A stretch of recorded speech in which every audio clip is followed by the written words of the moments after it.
Everyone said the same thing for 9 years. That boy will never walk. Doctors in Paris, specialists in Singapore, neurologists in New York, they all delivered the same verdict.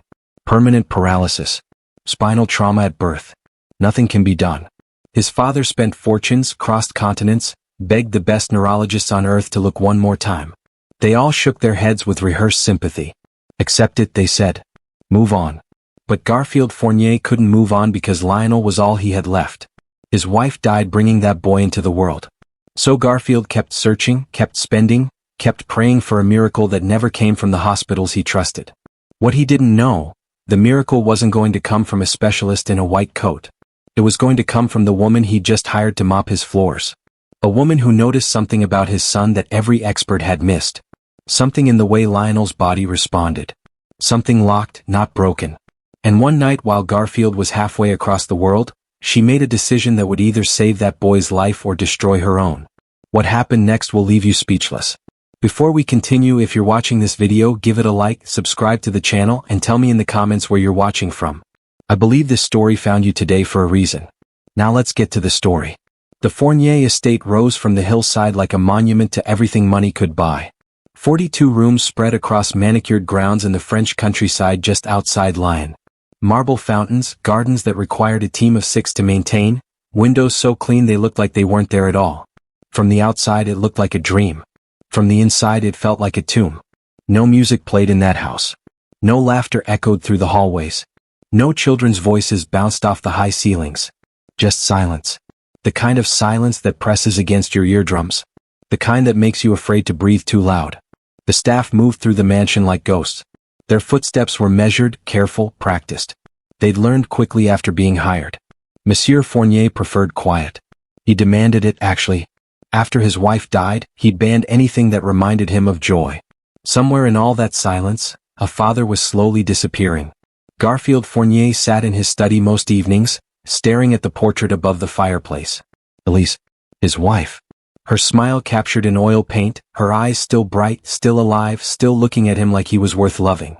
Next to her in the painting, a younger version of himself, his arm around her waist, looking hopeful, looking whole. And between them Lionel. 3 years old in the portrait. Before Garfield understood what the rest of his son's life would look like. Before he realized that Lionel would never run through those gardens. Never climb those stairs on his own. Never dance with a girl at his wedding. Elise died the day Lionel was born. Complications during delivery, the doctors said. Too much bleeding. Not enough time. Garfield had been in Berlin closing a deal when he got the call. By the time his jet landed in Lyon, she was already gone. He'd held her hand anyway. It was still warm. Her wedding ring still caught the light. She'd been trying to say something before she died. The nurse told him later. Her lips had been moving, but no sound came out. Garfield wondered every single day what those last words were. Was she calling for him? Was she asking about the baby? Was she afraid? He'd never know. And Lionel had never heard his mother's voice. Would never hear anyone's voice the way it was meant to be heard. The paralysis stole more than movement. It stole the future Elise had dreamed of. Garfield blamed himself. If he'd been there. If he'd chosen a different hospital. If he'd demanded better care, faster responses, more attention. Maybe she'd still be alive. Maybe Lionel would be different. Maybe everything would be different. The guilt lived in his chest like a second heartbeat. So he did the only thing he knew how to do. He spent money. Mountains of it. The best pediatric neurologists in Europe. Specialists in Switzerland who'd written textbooks on spinal injuries. A team in Singapore experimenting with nerve regeneration. Clinics in New York that promised cutting-edge treatments. Garfield flew Lionel across the world. Penthouse hotel suites. Private medical wings. Doctors who spoke in calm, confident voices and charged fees that could fund small hospitals. They all said the same thing. Permanent paralysis. Spinal trauma during birth. Irreversible nerve damage. There's nothing we can do, Monsieur Fournier. We're very sorry. Sorry. That word meant nothing when your 9-year-old son asked why God made him different. When he stared at his legs like they belonged to someone else. When he stopped asking if he'd ever walk and started asking if heaven had wheelchairs. So Garfield kept searching. Kept writing checks. Kept hoping that somewhere out there, someone had the answer. He didn't realize the answer wasn't coming from a specialist in a white coat. It was coming from someone he'd barely notice. Someone about to walk through his front gate with nothing but faith in her heart and bills she couldn't pay. Her name was Lottie. And she was about to see what 9 years of medicine had missed. Lottie Moreau arrived on a Thursday morning in late September. The sky was gray, the kind of gray that made the whole world feel smaller. She stood at the iron gates of the Fournier estate, clutching her bag with both hands, trying to calm the shaking in her chest. This was her last option. Back in the city, her father was lying in a hospital bed recovering from his second stroke. The medical bills were stacked on her kitchen table like a tower she couldn't stop from growing. 4 months behind. That's what the notice said. If she didn't pay soon, they'd discharge him to a public facility. The kind of place where nurses were overworked and patients were forgotten. Where people died alone. Lottie couldn't let that happen. Her father had raised her by himself after her mother left. He'd worked 2 jobs to keep her in school. Skipped meals so she could eat. Prayed over her when the world felt too heavy. He deserved better than a cold room and strangers who didn't know his name. So Lottie took this job. Maid at a billionaire's mansion. She didn't care about the luxury. Didn't care about the family's reputation. She just needed the paycheck. The head housekeeper, Madame Crane, met her at the service entrance. Stern face, sharp eyes, silver hair pulled back so tight it looked painful. The kind of woman who noticed everything and forgave nothing. "You're Lottie." "Yes, ma'am." "You'll clean. You'll stay invisible. You'll keep your thoughts to yourself." Monsieur Fournier doesn't tolerate disruptions. Especially around his son. Lottie nodded quickly. "I understand. Do you?" Madame Crane's gaze could have cut glass. Because the last girl didn't. She tried to get too familiar with the boy. Started asking questions. Making suggestions. She was gone by the end of the week. Lottie's throat went dry. "I won't cause any trouble, ma'am. I just need this job." Madame Crane studied her for a long moment. Then she turned. "Follow me." And just like that, Lottie Moreau stepped into a house that looked like a palace but felt like a prison. A house where a boy sat trapped in a body everyone had given up on. A house where a miracle was waiting to be seen. If only someone was willing to look. Madame Crane led Lottie through hallways that seemed to stretch forever. Their footsteps echoed against marble floors so polished Lottie could see her reflection. Chandeliers hung from ceilings painted with scenes from mythology. Gods and angels frozen in eternal beauty. Everything in this house was perfect. Cold. Untouched. It didn't feel like anyone actually lived here. "You'll start in the East Wing," Madame Crane said without looking back. "Dust the library, clean the hallway windows, polish the floors. You do not enter Monsieur Fournier's study. You do not touch anything in the master bedroom. And you do not disturb the boy." Lottie walked faster to keep up. The boy? Lionel. Monsieur Fournier's son. Madame Crane stopped at a set of double doors. "He spends most of his time in the library or the sunroom. You'll see him. You'll pretend you don't. Understood?" "Yes, ma'am." Madame Crane pushed open the doors. The library stretched before them like something from a movie. Floor-to-ceiling bookshelves. Leather chairs positioned near tall windows. A fireplace large enough to stand in. Sunlight poured through the glass, cutting sharp lines across the oriental rugs. And sitting near the window in a wheelchair far too big for his small frame was a boy. Lottie's breath caught. Lionel Fournier couldn't have been more than 9 years old. Dark hair fell across his forehead. His hands rested on a book in his lap, but his eyes were fixed on something outside. Birds maybe. Or clouds. Something in the distance that he'd never be able to chase. He looked so small. So alone. "You have 2 hours," Madame Crane said. "Stay quiet. Stay out of his way." Then she was gone. The doors clicked shut behind her. And Lottie stood there holding a bucket and rags, trying not to stare at the boy who wasn't supposed to notice her. She moved to the far end of the library. Started dusting shelves. Kept her head down. Worked in silence like she'd been told. But she couldn't stop watching him. Lionel hadn't moved since she'd entered. Hadn't turned his head. Hadn't acknowledged her presence at all. He just sat there, sunlight falling across his legs, which lay motionless beneath a thick blanket despite the warmth of the room. Lottie dusted another shelf. Her father's voice echoed in her memory. "Always pay attention, ma petite. People tell you more with their bodies than their words." He'd been talking about his patients back when he worked as a physical therapist. Before the strokes. Before everything fell apart. He used to say that bodies held secrets. That sometimes what people couldn't say their muscles would show you. Lottie glanced at Lionel again. And that's when she saw it. His hands. They weren't just resting on the book. They were gripping the arms of his wheelchair. Pressing down. His shoulders tensed. His jaw tightened. And for just a second, barely a second, he pushed himself up. Not much. Maybe half an inch. But it was deliberate. Focused. Then he stopped, breathing harder. Frustration flickering across his face. Lottie's hands stilled on the shelf she was dusting. That wasn't random. That wasn't a spasm or a reflex. That was effort. Intentional effort. Why would a boy who couldn't move his legs try to lift himself? She forced herself to look away. Keep working. Don't interfere. Don't get involved. Don't lose this job. But 20 minutes later she saw it again.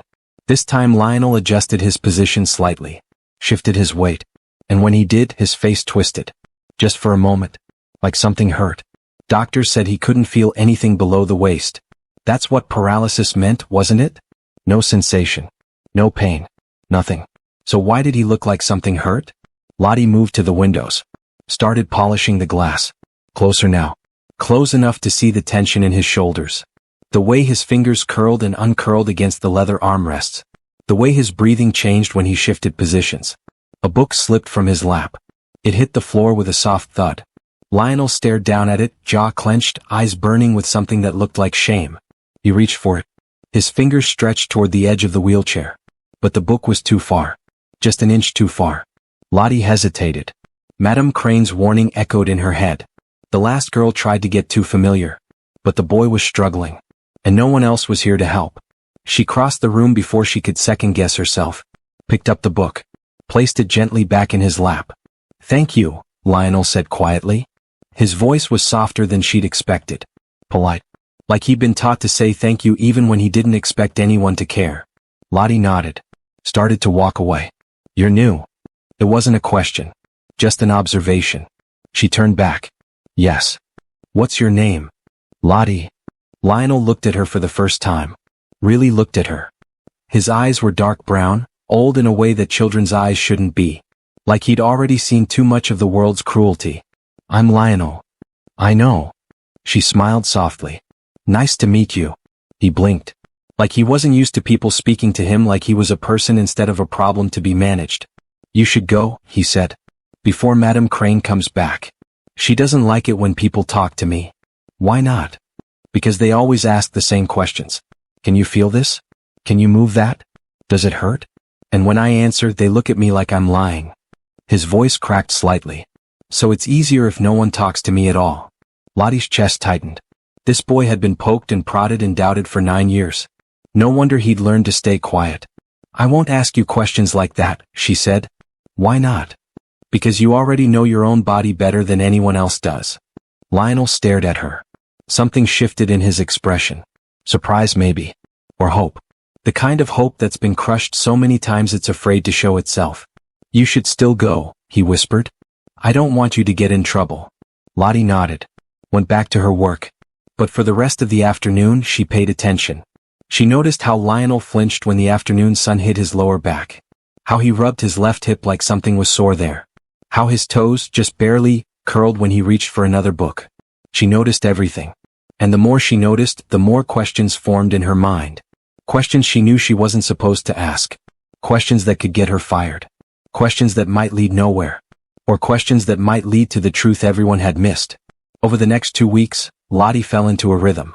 She cleaned the East Wing every morning. Lionel was always in the library or the sunroom. Always alone except for the occasional tutor or nurse who came and went like shadows. She didn't speak to him much. Just small exchanges. "Good morning. Do you need anything? The weather's nice today." But she watched. Carefully. Quietly. She saw him press his hands against his thighs when no one was looking. Saw him lean forward in his wheelchair and breathe through clenched teeth. Saw him stare at his legs with an expression that wasn't resignation. It was frustration. Anger. Determination. He wasn't accepting his condition. He was fighting it. And his body was responding in ways that didn't match what the doctors had said. One afternoon, Lottie was dusting near the sunroom when she heard a sharp intake of breath. She looked up. Lionel had knocked over a glass of water. It soaked the book on his lap. He was trying to lift the book, trying to shake the water off, and his face had gone pale. Not from embarrassment. From pain. Real pain. Lottie set down her rag. "Are you all right?" "I'm fine." But his voice was tight. Strained. "Where does it hurt?" He froze. Looked at her with wide eyes. "What?" "You're in pain. I can see it." "Where?" For a long moment, Lionel didn't answer. His hands gripped the wet book. His breathing was shallow. Then quietly, barely above a whisper. My lower back. It burns sometimes. Especially when I've been sitting too long. Lottie's pulse quickened. Does it feel like pressure? Or more like heat? Both. He looked at her like he was confessing a crime. But the doctors say I'm not supposed to feel anything. They say it's impossible. So I stopped telling people. What else do you feel? You'll think I'm lying. I won't. Lionel's eyes searched her face, looking for doubt, for pity, for the same dismissal he'd probably seen 100 times before. He didn't find it. Sometimes my legs feel tight, he said, like the muscles are clenched, and at night they burn. Not on the surface, deeper, like something's wrong inside. Lottie's mind raced. Tightness, burning, muscle tension. Those weren't the words of someone with no nerve function. Those were the words of someone whose body was screaming to be heard. Have you told your father? He doesn't believe me either. He thinks I'm imagining it because I want to walk so badly. Lionel's voice cracked. Maybe I am imagining it. Maybe I'm just crazy. You're not crazy. Lottie knelt beside his wheelchair, looked him directly in the eyes. Your body is trying to tell you something. And I think someone needs to listen. Tears welled in Lionel's eyes. He blinked them back. You really think so? I do. Before Lionel could respond, footsteps echoed in the hallway. Madame Crane's voice cut through the air like a whip. Lottie, where are you? Lottie stood quickly. Lionel grabbed her wrist. His grip was stronger than she'd expected. Please don't tell anyone I said those things, he whispered. They'll just do more tests. And nothing will change. I won't, Lottie promised. But I need you to promise me something too. What? Pay attention to what your body is telling you. Write it down if you can. And trust yourself. Lionel nodded, released her wrist. And Lottie hurried out of the sunroom just as Madame Crane appeared. That night, Lottie couldn't sleep. She lay in the small staff room on the 3rd floor, staring at the ceiling, replaying every conversation, every observation, every detail. Burning. Tightness. Muscle tension. Pain. None of that matched complete paralysis. Her grandmother's voice echoed in her memory. Sometimes the body isn't broken, ma chérie. It's just locked. Lottie had seen it happen once before. Her younger brother Eli. He'd been in an accident at 12. Doctors said nerve damage. Said he'd never use his right arm again. But their grandmother had refused to accept it. She'd massaged his arm every day. Applied heat. Forced gentle movement. Prayed over him every night. 6 months later, Eli's fingers moved. A year later, his whole arm. The doctors called it a miracle. Her grandmother called it faith meeting persistence. What if Lionel wasn't paralyzed? What if something else was wrong? Something the specialists had missed because they'd stopped looking once they'd made their diagnosis? Lottie rolled onto her side, pressed her face into the pillow. This wasn't her problem. She was here to clean floors and pay her father's bills. Getting involved meant risking everything. Her job. Her income. The only thing keeping her father in decent care. But that boy's face haunted her. The way he'd looked at her when she'd said she believed him. Like she'd handed him something precious he'd thought was lost forever. Oh. The next morning, Lottie arrived at the library early. Lionel was already there, asleep in his wheelchair near the window. His head tilted to one side. The blanket had slipped off his legs. Lottie approached quietly. Reached for the blanket to pull it back over him. Then she stopped. Because Lionel's toes were curling. Slowly. Deliberately. Like his body was responding to something in his dream. Lottie stared. The doctor said he felt nothing. Said the nerves were dead. Said movement was impossible. But bodies don't lie. And something in Lionel Fournier's body was very much alive. Lottie didn't sleep the rest of that night. She lay awake in the narrow bed, staring at the water stains on the ceiling, her mind replaying what she'd seen. Lionel's toes curling. Moving. Responding to something his sleeping mind didn't even know was happening. It should have been impossible. The doctors had been clear. Complete paralysis below the waist. No sensation. No movement. No hope. But Lottie had watched those toes curl with her own eyes. By the time dawn broke over Paris, she'd made a decision. A dangerous one. One that could cost her everything. She was going to ask questions. 3 days passed before she found the right moment. It was late afternoon. The mansion had fallen into its usual rhythm. Monsieur Fournier was locked in his study, buried in business calls. The cook had left early. Madame Crane was inspecting the West Wing. And Lionel was alone in the sunroom, reading. Lottie brought fresh linens down the hall. Moved quietly. Gave herself a reason to be there. Lionel looked up when she entered. A small smile crossed his face. He'd started doing that lately. Smiling when he saw her. Like she was the only person in the house who saw him instead of his wheelchair. Hello, Lottie. Bonjour, Lionel. She set the linens on a side table. Hesitated. Can I ask you something? His smile faded slightly. Wariness crept into his eyes. What kind of something? Not the kind the doctors ask. He studied her. Then nodded. Lottie pulled a chair closer. Sat down so they were at eye level. When you sleep, do you ever dream that you're walking? Lionel blinked. Whatever he'd been expecting, it wasn't that. Yes. All the time. What does it feel like? In the dreams, I mean. Normal. His voice grew quieter. Like before the accident. I can run. Jump. Climb trees. Everything works the way it's supposed to. He looked down at his hands. Then I wake up. And remember it was just a dream. Do your legs ever feel different when you wake up? Compared to how they feel during the day? He frowned. What do you mean? Warmer. Tighter. Like they've been working even though you weren't awake. Lionel's eyes widened. How did you know that? Lottie's pulse quickened. So they do. Sometimes. Not always. But sometimes I wake up and my calves feel, I don't know, tense. Like I've been running. He shook his head. But that doesn't make sense. I can't run. I can't even stand. What if your body remembers how? Lottie said softly. What if part of you is still trying even when you're asleep? The doctors say that's impossible. The doctors aren't inside your body. You are. Lottie leaned forward. Tell me everything you feel. Even the things that don't make sense. Especially those. For a long moment, Lionel didn't speak. He looked at her like he was trying to decide whether to trust her with something fragile. Something he'd kept buried for a long time. Then the words came. Slowly at first. Then faster. Like a dam breaking. Sometimes when I try to move my legs, I feel resistance. Not nothing. Not paralysis. Resistance. Like something's pushing back. And my lower back burns after I've been sitting for more than an hour. The nurses say it's phantom pain. That paralyzed people sometimes imagine sensations. But it doesn't feel imaginary. It feels real. He took a shaky breath. And at night my legs get hot. Really hot. Like there's fire under the skin. I've told the doctors. They run tests. Find nothing. Say it's all in my head. His voice cracked. Maybe it is. Maybe I want to feel something so badly that I've convinced myself I do. Or maybe, Lottie said gently, you're feeling exactly what's there. And everyone's been asking the wrong questions. Lionel stared at her. What do you mean? They've been asking if you can move. If you can feel. But no one's been asking what you can feel. Or when. Or why it changes. Lottie's mind raced, connecting pieces that didn't quite fit yet. Your body is trying to tell you something. We just need to figure out what. You sound like my grandmother, Lionel whispered. She used to say the same thing. Before she died. Was she the one who believed you?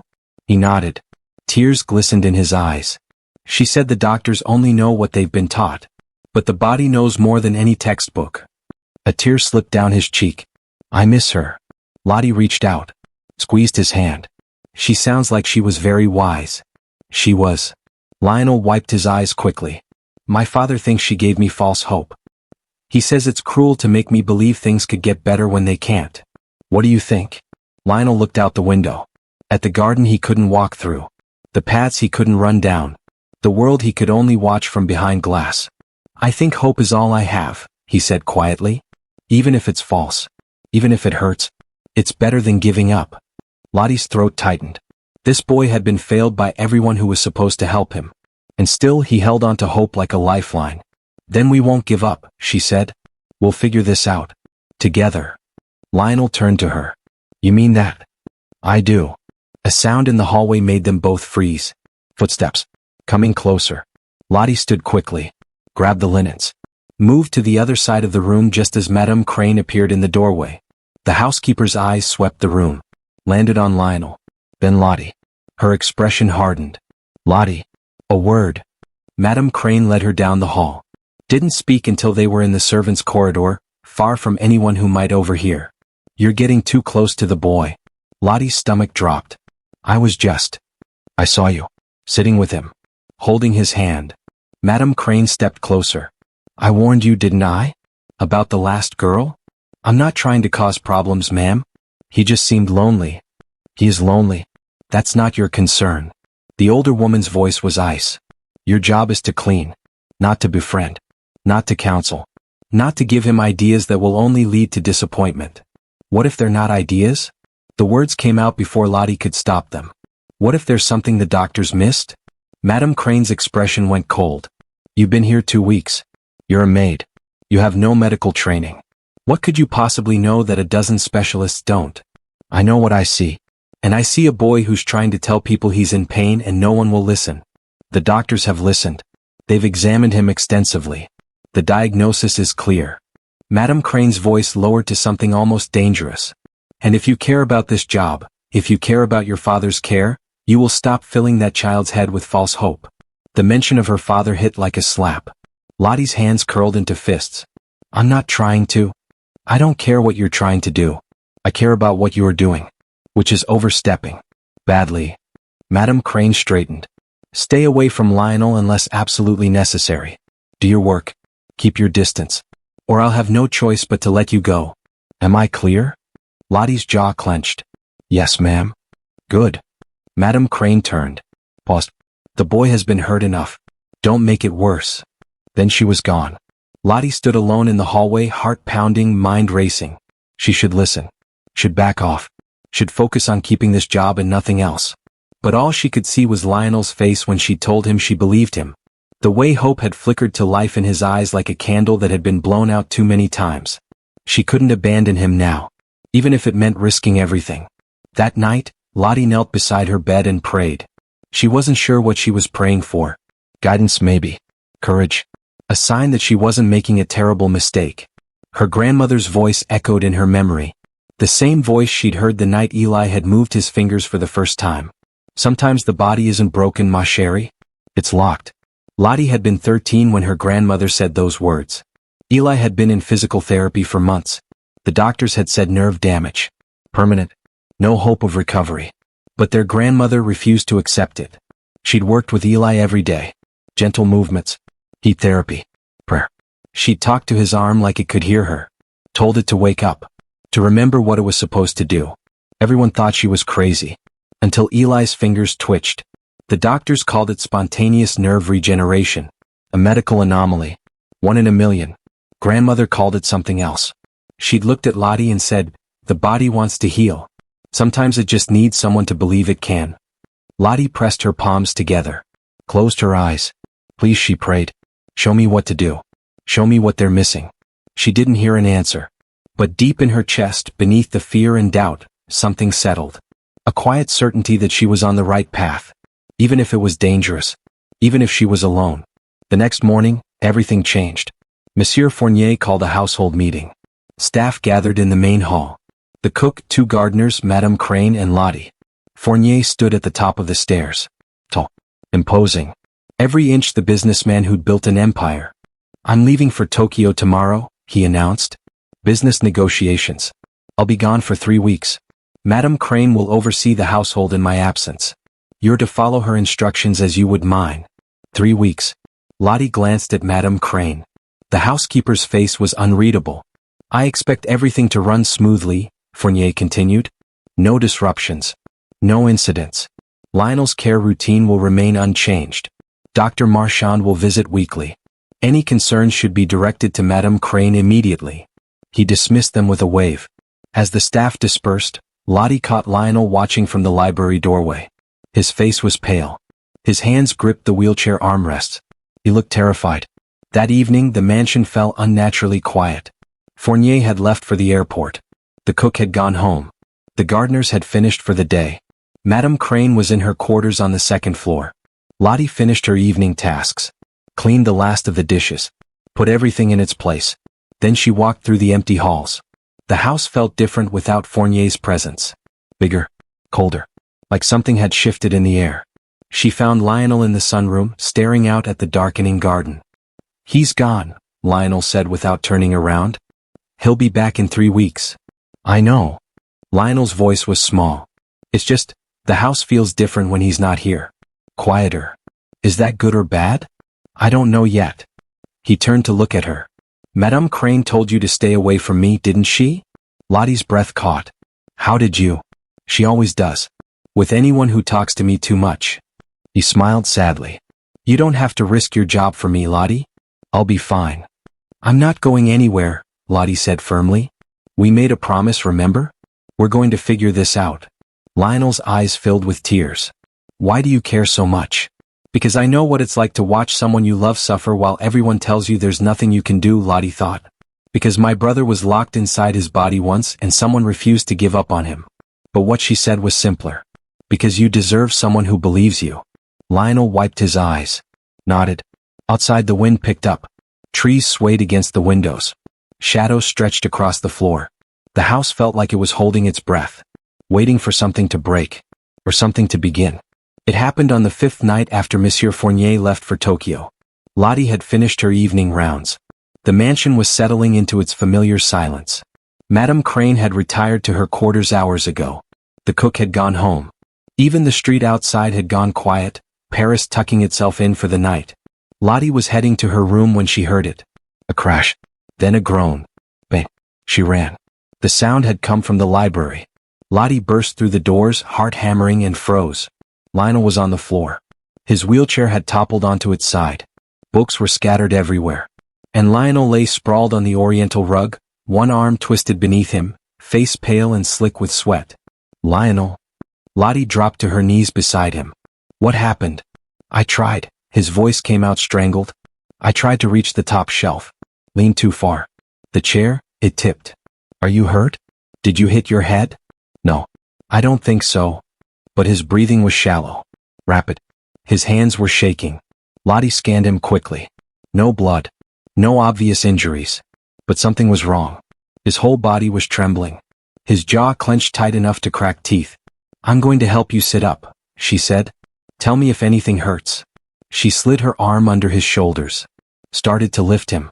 Lionel cried out. The sound tore through the quiet library like a gunshot. He arched his back, gasping, fingers clawing at the rug. Lottie froze. Where? Where does it hurt? My back, he gasped. Lower back. God, it's burning. Burning. Not nothing. Not numbness. Burning. Lottie's pulse roared in her ears. Carefully she lowered him back down. Don't move. Just breathe. She reached for his lower back. Pressed gently through his shirt. Lionel jerked. Sweat beaded on his forehead. Don't, please. I'm not going to hurt you. I just need to feel. She pressed again. Lighter this time. Her fingers found the area just above his hips. The muscles there were rock hard.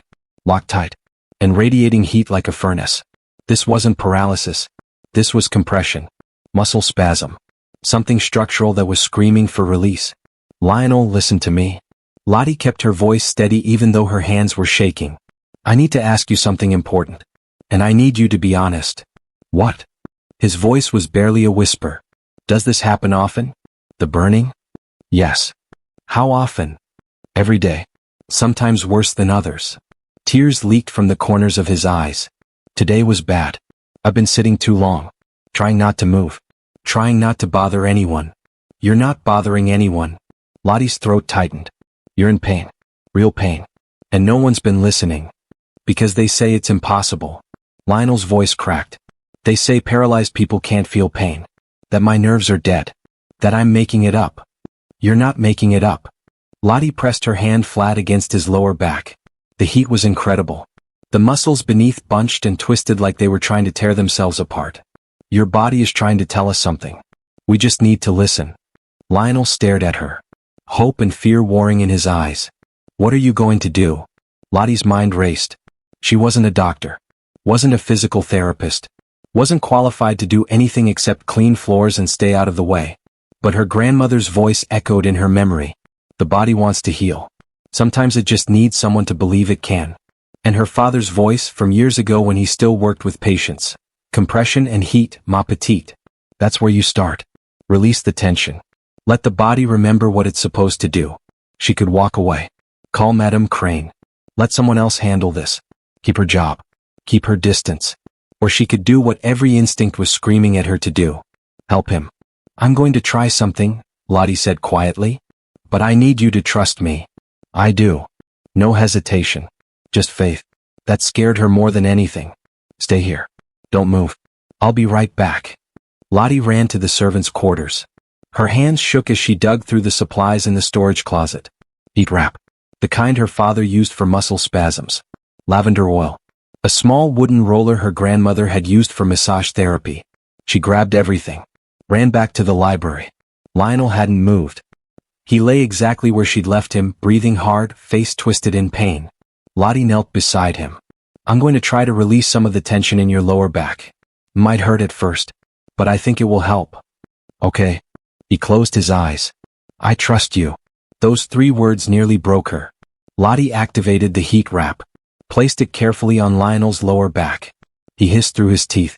Too hot. No. It's good. It helps. She let the heat soak in. Watched his breathing start to slow. The trembling in his hands eased slightly. After a few minutes she removed the wrap. Warmed the lavender oil between her palms. Then as gently as she could, she began to work. Her grandmother had taught her this. Slow, careful pressure. Following the muscles. Listening to the body's response. Not forcing. Not pushing. Just encouraging release. Lionel tensed when she first touched him. But gradually as she worked, something shifted. The rock-hard muscles began to soften. The heat began to dissipate. His breathing deepened. How does that feel? Lottie asked. Better. His voice was thick with relief. So much better. She kept going. Used the wooden roller on either side of his spine. Gentle rhythmic pressure. The kind her father had used on patients with compressed nerves. 10 minutes passed. 20. Lionel's whole body began to relax. The tension drained from his shoulders. His hands unclenched. The color returned to his face. Lottie, he whispered. Yes. I can feel your hands. She froze. What? Your hands? On my back. I can feel them. Wonder filled his voice. Not just pressure. I can feel the warmth. The movement. Everything. Lottie's breath caught. Are you sure? Yes. Tears streamed down his face now. I'm sure. I can feel it. I can feel you. Something cracked open in Lottie's chest. Hope. Terrifying, impossible hope. She kept working. Focused on the area just above his hips where the muscles had been hardest. Gradually, carefully, she felt them release. Like a knot untying itself. There's something else, Lionel said softly. In my legs. It feels different. Different how? Less tight. Like something was pressing down on them and now it's lighter. Lottie's hands stilled. She looked down at his legs. They were still motionless. Still pale beneath the blanket that had fallen half off during the fall. But something had changed. She could feel it. Some shift in the air. Some whisper of possibility. Lionel, she said carefully. I need you to try something for me. What? Close your eyes. Don't think about moving. Don't try to force anything. Just imagine your toes. Imagine them curling. Like in your dreams. But I can't. Don't think about what you can't do. Just imagine it. Feel it in your mind. Lionel closed his eyes. His face went still. Concentrated. Lottie held her breath. At first nothing happened. The library was so quiet she could hear her own heartbeat. Could hear the distant ticking of the grandfather clock in the hall. Could hear the wind brushing against the windows. Then, Lionel's right foot moved. Not much. Barely anything. Just the slightest twitch. The toes curled inward. Maybe half an inch. Maybe less. But it moved. Both of them saw it. Lionel's eyes flew open. He stared at his foot. Then at Lottie. Then back at his foot. Did that just... His voice broke. Did I just... Yes. Lottie's voice came out strangled. Yes, you did. But that's impossible. I saw it, Lionel. You moved your foot. He tried again. Concentrated. Focused everything he had on that one small movement. Nothing happened. His face crumpled. It was just a spasm. It had to be. I can't actually... It wasn't a spasm. Lottie grabbed his hand. Spasms are random. That was deliberate. You were thinking about moving and it moved. Once. It moved once. That doesn't mean. It means something is working. Something the doctors said was dead. Lottie's mind raced. You said you dream about walking. You said your muscles feel tight. You said you feel pain. She squeezed his hand. What if everything you've been feeling is real? What if your body's been trying to heal and no one gave it a chance? Lionel stared at her. Tears streamed down his face. What if you're wrong? What if this is just Just one random moment and tomorrow it's gone and I'm right back where I started. Then we'll try again. Lottie's voice was fierce.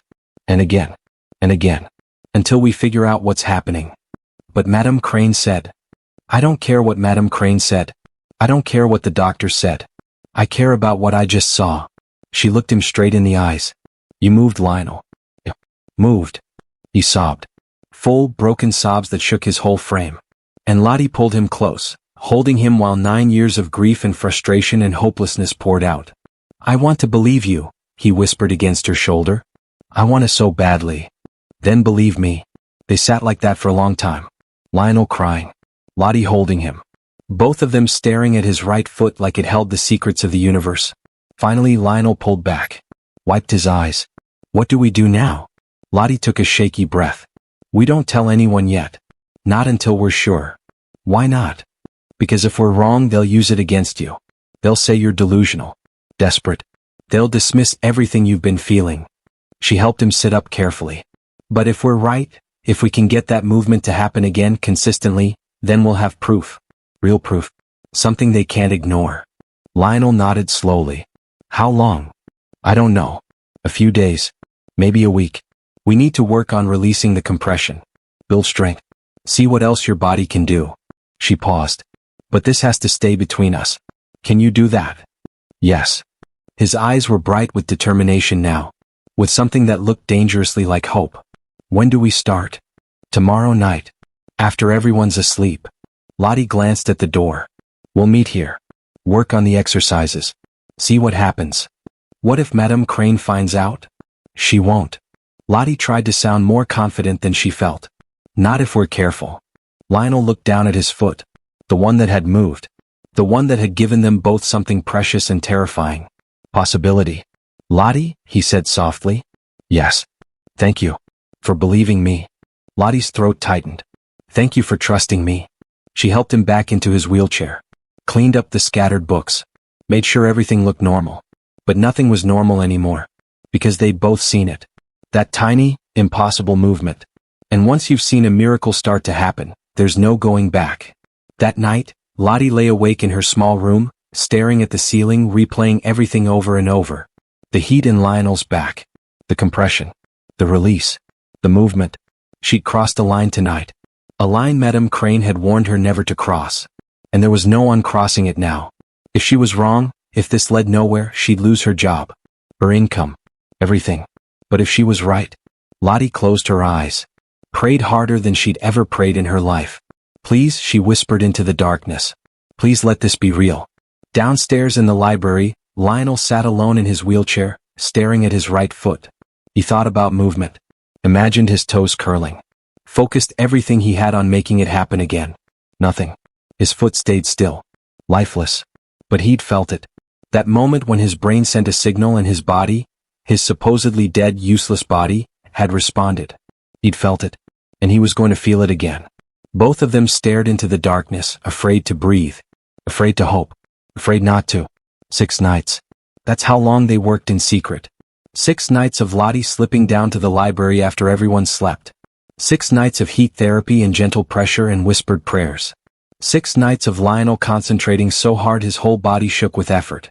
And slowly, impossibly, something began to change. The second night his toes curled twice. The third night his entire foot flexed. By the fourth night he could hold the movement for 3 full seconds. Lottie documented everything in a small notebook she kept hidden in her apron. Times. Temperatures. Which techniques worked best. She was building evidence. Proof that this wasn't random. Wasn't imagination. It was real. The 7th night everything changed. Lottie arrived at the library just after midnight. Lionel was already waiting, positioned by the window where the moonlight fell across the floor. I've been practicing, he said before she could even set down her supplies. His eyes were bright. Feverish. All day. In my room. I didn't tell anyone. But I've been trying. And? I can do it on command now. Not every time. But most times. He gripped the wheelchair armrests. Lottie, I think we're ready. Ready for what? To tell someone. To show them what's happening. His voice trembled with excitement. We have proof now. Real proof. They'll have to listen. Lottie's stomach clenched. Not yet. We need more time. We need to make sure it's consistent. It is consistent. Watch. Lionel closed his eyes. His face went still with concentration.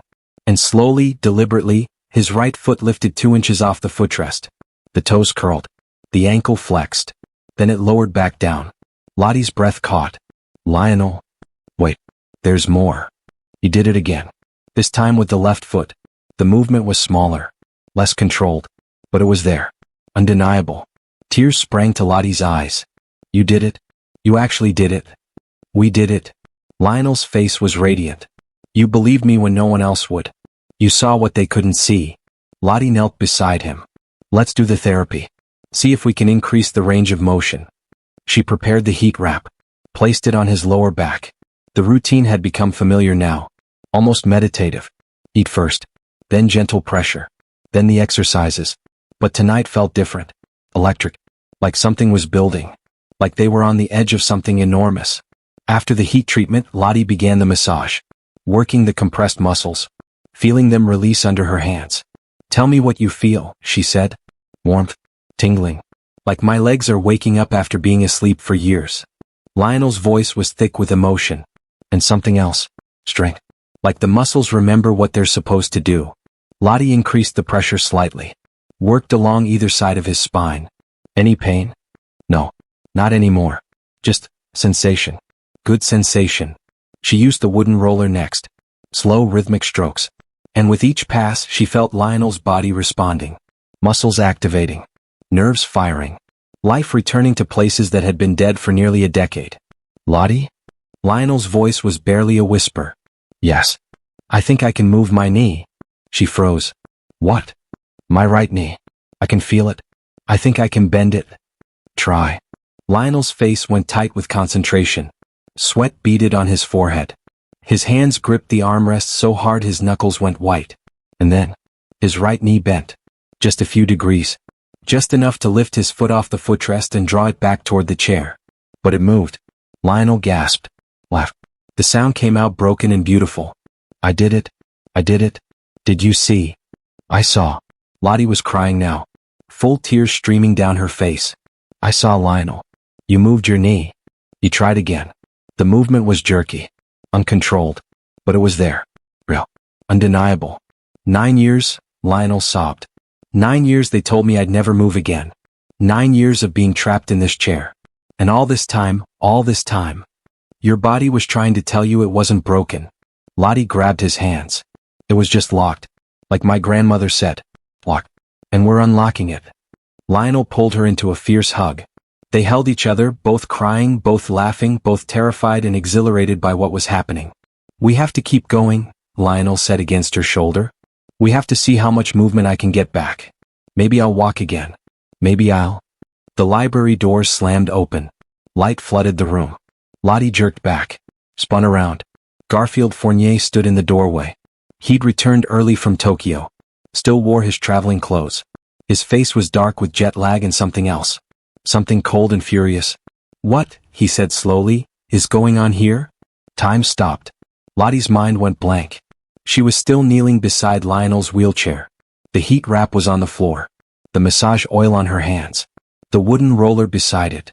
It looked exactly like what it was. And exactly like something it wasn't. Father, Lionel started. I asked the maid a question. Fournier's eyes locked on Lottie. What are you doing with my son in the middle of the night? I was helping him, Lottie said. Her voice came out steadier than she felt. He fell. He was in pain. I was trying to... To what? Play doctor? Fournier stepped into the room.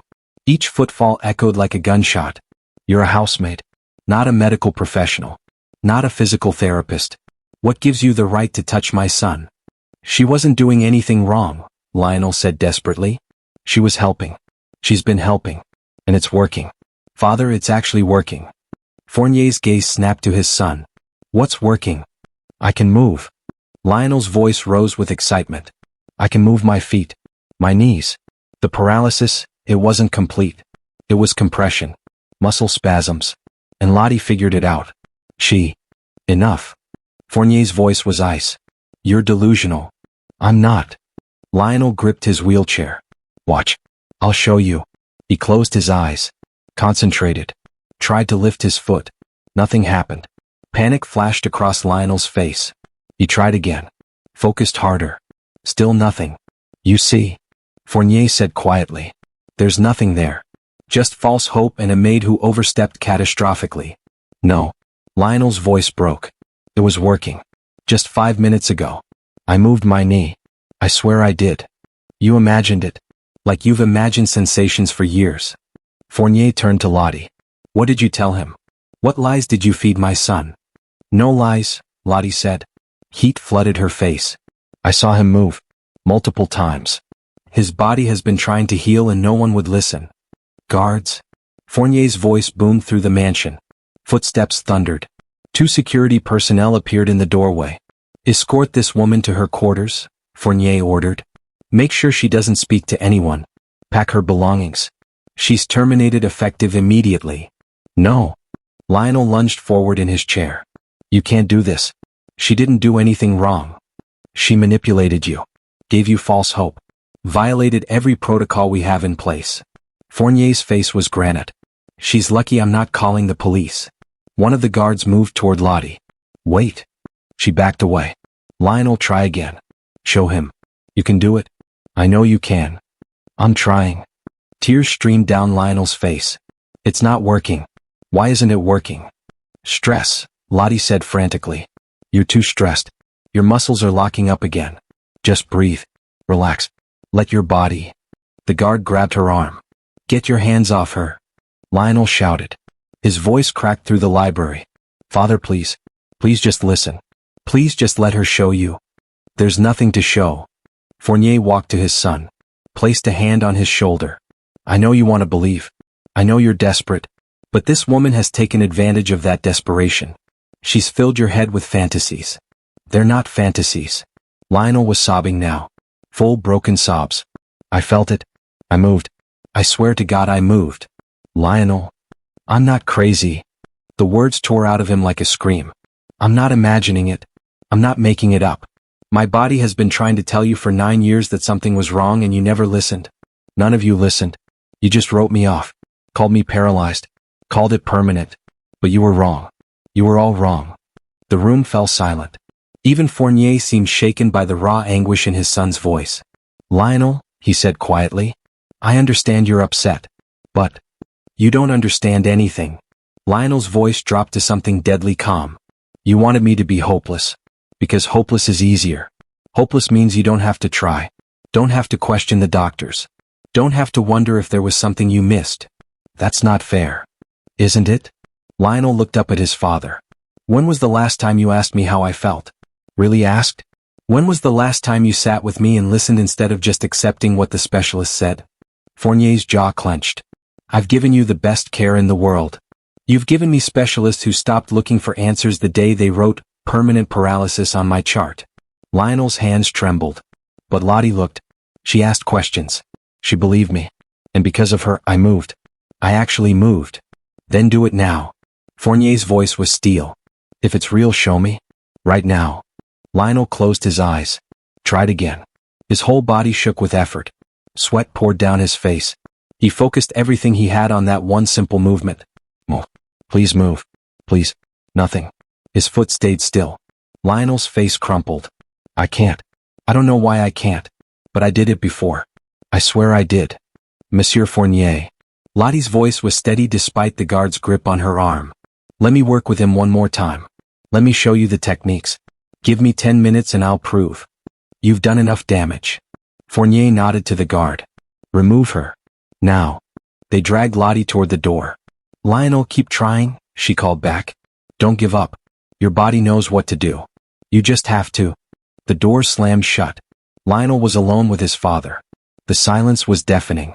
She was wrong, Fournier said quietly. And I'm sorry you got your hopes up. But this is for the best. Lionel didn't answer. He stared at his feet, willing them to move, begging them to prove his father wrong. But they stayed still, lifeless, just like they'd been for 9 years. Upstairs, Madame Crane stood in Lottie's room, watching the guards pack her belongings. I warned you, she said coldly. I told you to stay away. Lottie didn't respond. She was thinking about Lionel, about the look on his face when his foot wouldn't move, about the hope draining out of his eyes. You'll leave first thing in the morning, Madame Crane continued. No references. No severance. You're lucky Monsieur Fournier isn't pressing charges. He moved, Lottie said quietly. I saw it. Multiple times. You saw what you wanted to see. Madame Crane's expression softened slightly. I know you meant well. But you're not qualified. And you gave that boy something worse than false hope. You gave him proof that no one will ever believe him. Downstairs in his study, Garfield Fournier sat at his desk, staring at his son's medical file. 9 years of reports. Dozens of specialists. All reaching the same conclusion. Complete paralysis below L1. No sensation. No movement. No hope of recovery. But something nagged at him. Something in Lionel's voice. The certainty. The desperation. He pulled out the oldest scans. From right after the accident. Studied them carefully. And there, buried in a radiologist's note from 9 years ago, he found it. Significant muscular compression noted at L4-L5. Recommend follow-up physical therapy to prevent long-term muscle atrophy and possible nerve impingement. Fournier's blood went cold. He flipped through more reports. Found another note. This one from a physical therapist who'd been dismissed after 3 sessions. Patient reports burning sensations and muscle tightness. Symptoms inconsistent with complete paralysis. Recommend deeper investigation of potential incomplete spinal cord injury. The file had been closed. The therapist never called back.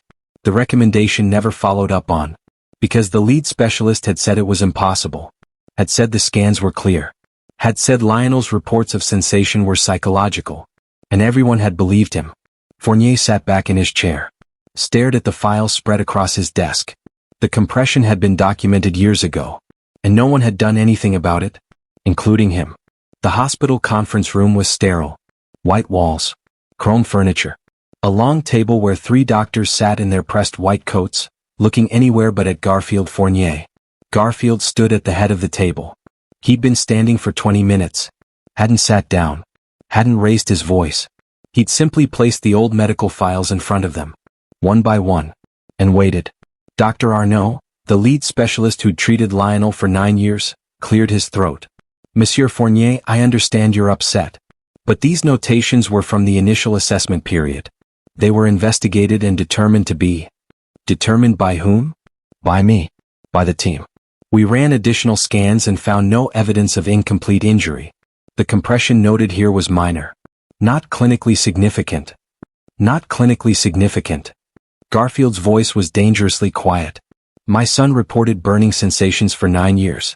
Muscle tightness. Pain in areas you said were completely numb. And you called it psychological. In cases of complete paralysis, phantom sensations are common.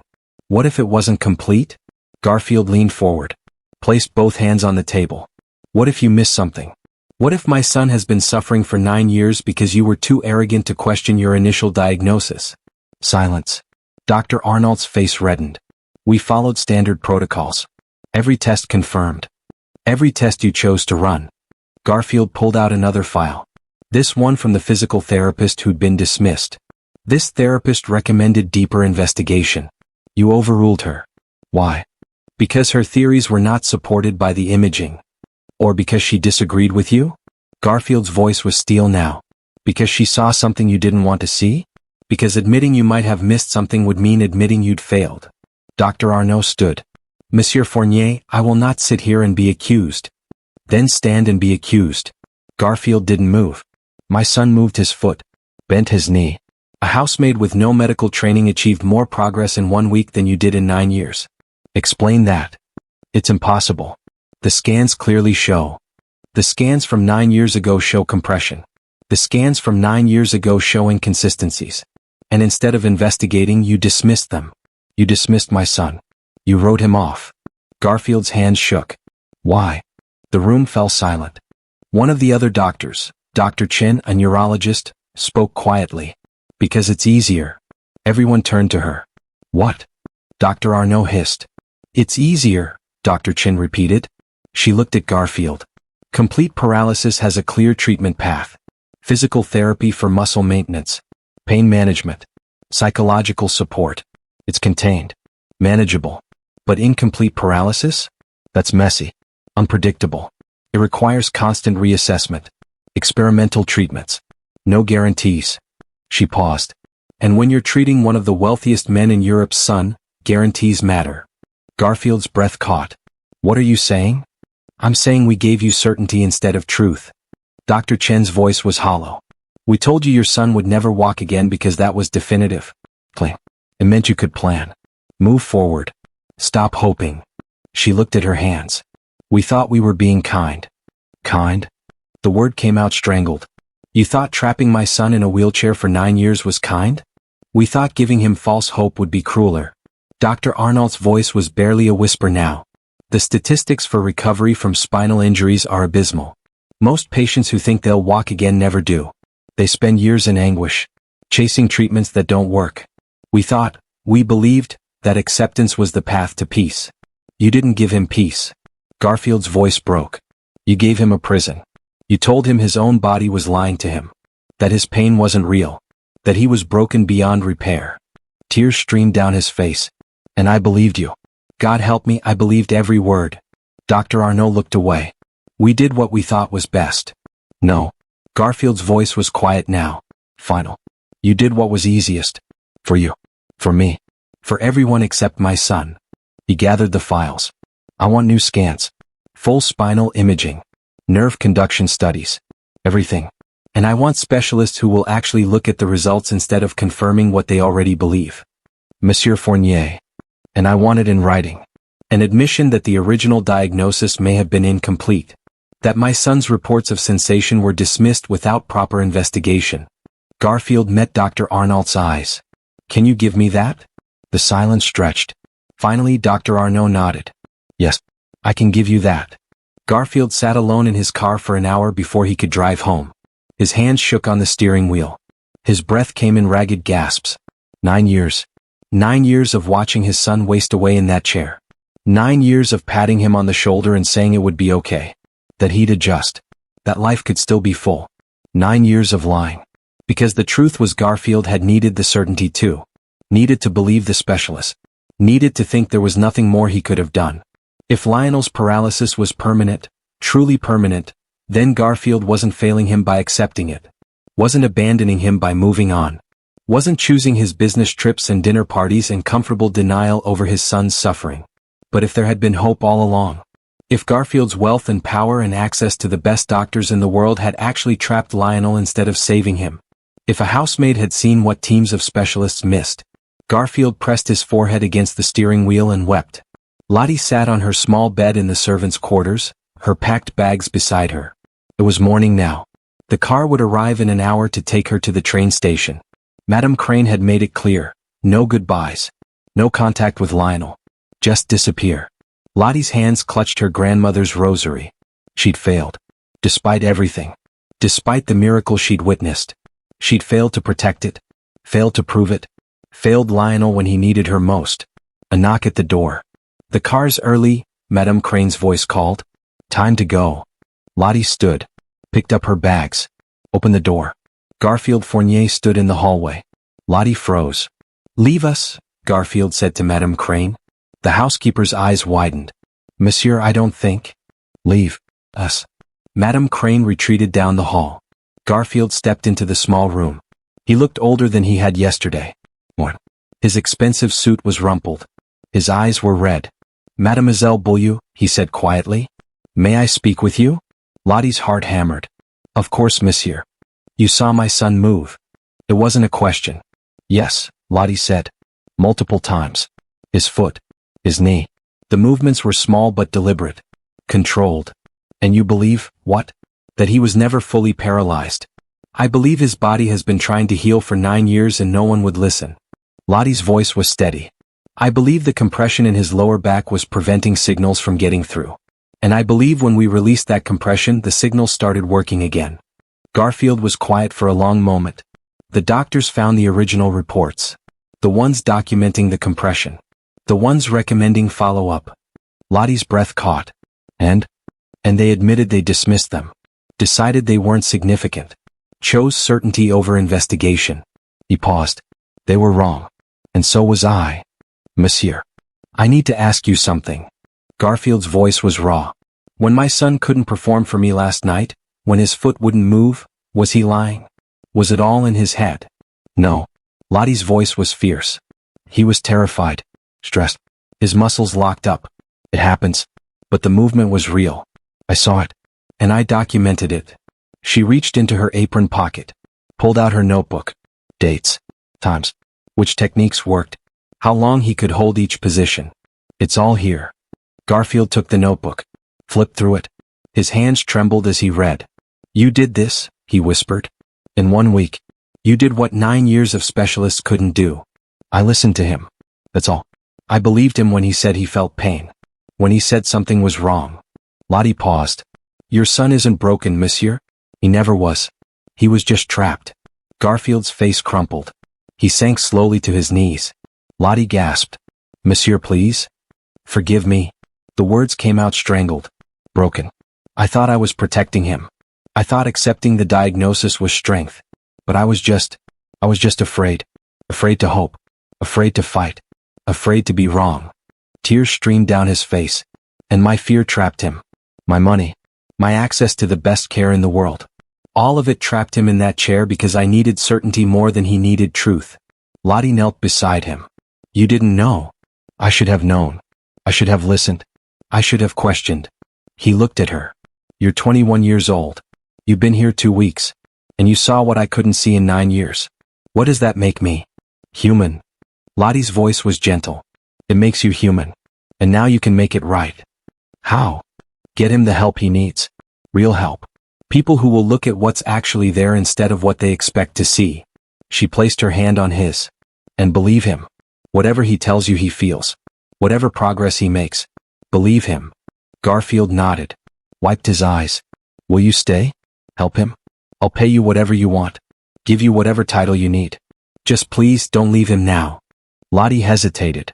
I'm not qualified. Neither were the specialists. His voice was bitter. At least you're willing to learn.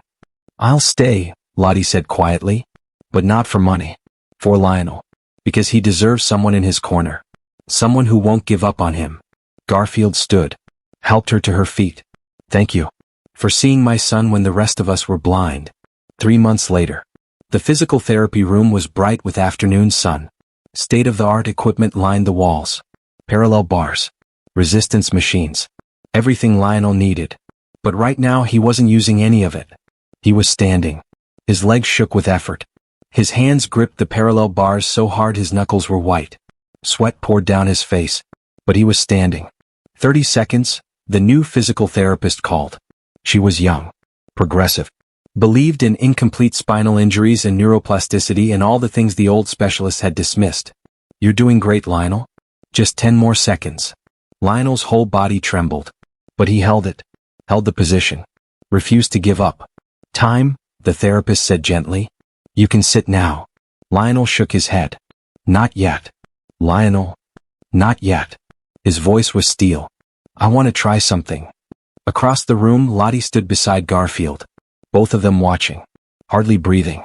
What are you doing? The therapist asked. Taking a step. Lionel, we haven't practiced.